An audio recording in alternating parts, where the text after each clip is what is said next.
Okay, how to make a double-sided mask? Well, a double-sided mask is a mask which has two different surfaces on each side and you can wear it either way.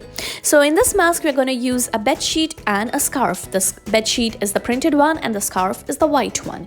And I'm going to be demonstrating you how you're going to make it in two ways. One with elastics and the other with a bias.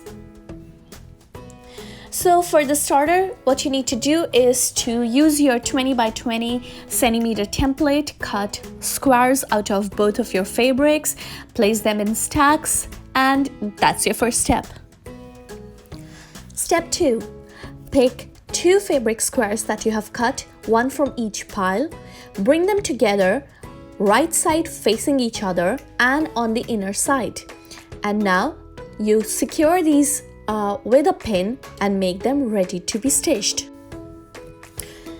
In order to stitch, if you decide to use elastics in your mask, this is the time where you place the elastic in between the two surfaces. But if you don't want to use elastic and you're gonna go for a bias, don't put any elastic and you're good to go right now.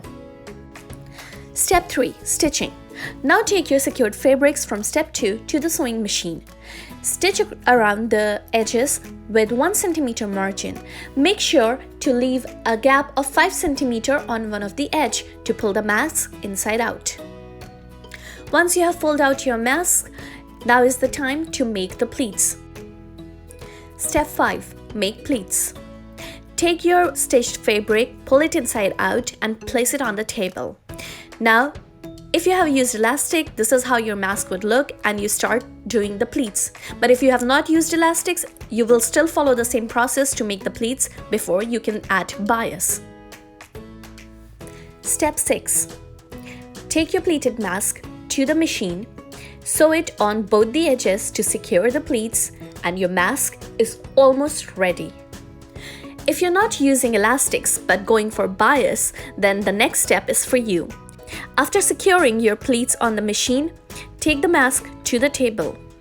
Measure 2 strips of 80 centimeters, cut them and attach them to both the edges of the mask. Now, sew them along the bias lines to secure your final mask.